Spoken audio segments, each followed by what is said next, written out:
Kita akan memulai dengan membahas arus listrik yang melalui percabangan.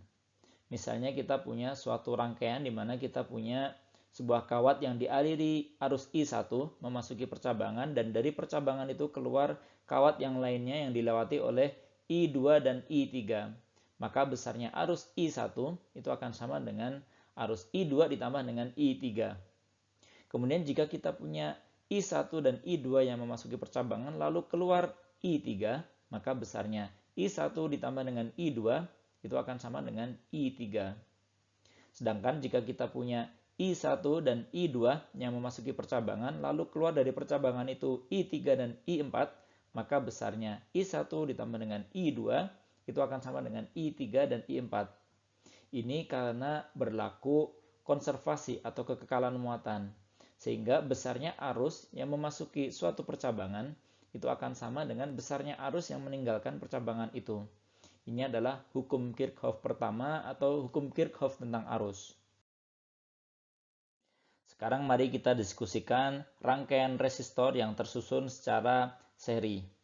Misalnya kita punya dua buah resistor R1 dan R2 yang tersusun secara seri, di mana beda potensial pada kaki-kaki resistor 1 itu adalah V1 dan pada kaki resistor 2 itu adalah V2, maka arus yang melewati kedua resistor ini semuanya sama karena ini masih dalam satu rangkaian loop. Sehingga V1 dibagi dengan R1 itu sama dengan V2 dibagi dengan R2 sama dengan I, yakni arus yang mengalir tersebut. Sekarang jika kita gantikan kedua resistor ini dengan suatu resistor pengganti, kita sebut saja RS atau R seri, maka beda potensial pada kaki-kaki resistor seri ini tentu sama dengan beda potensial V1 ditambah dengan V2. Sehingga V itu sama dengan V1 ditambah V2. Atau arus dikalikan dengan RS itu sama dengan arus dikalikan dengan R1 ditambah dengan arus dikalikan dengan R2. Dan jika kita ambil arusnya, kita akan dapatkan besarnya hambatan resistor pengganti untuk rangkaian seri itu adalah RS sama dengan R1 ditambah dengan R2. Atau secara umum jika terdapat N buah resistor yang tersusun seri, kita akan dapatkan bahwa RS itu adalah total dari seluruh resistor yang tersusun secara seri tersebut.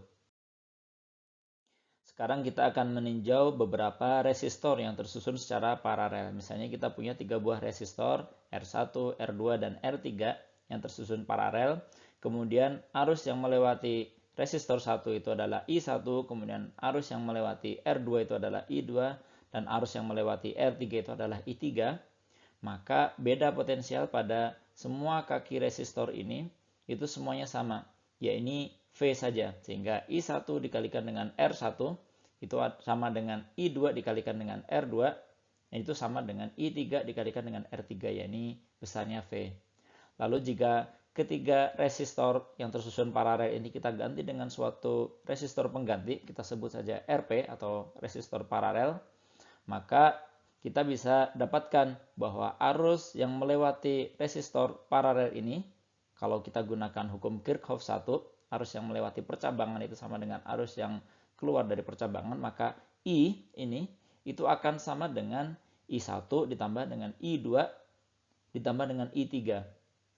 Sehingga V dibagi dengan R paralel itu sama dengan V dibagi dengan R1 ditambah dengan V dibagi dengan R2 ditambah dengan V dibagi dengan R3. Sehingga jika kita keluarkan V-nya, kita akan dapatkan bahwa besarnya hambatan resistor pengganti paralel ini adalah 1/Rp sama dengan 1/R1 ditambah dengan 1/R2 ditambah dengan 1/R3. Sehingga secara umum jika terdapat N buah resistor yang tersusun secara paralel, maka kita dapatkan bahwa 1/R paralel itu sama dengan total dari 1/resistor semua yang tersusun secara paralel tersebut. Sebagai tambahan, bisa kita bandingkan antara rangkaian resistor dan rangkaian kapasitor.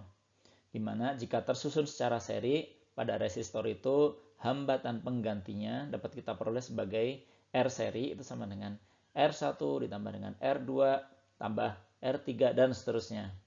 Sedangkan pada kapasitor jika tersusun secara seri, maka kapasitansi penggantinya itu bisa kita peroleh sebagai 1/C seri itu sama dengan 1/C1 ditambah dengan 1/C2 ditambah 1/C3 dan seterusnya.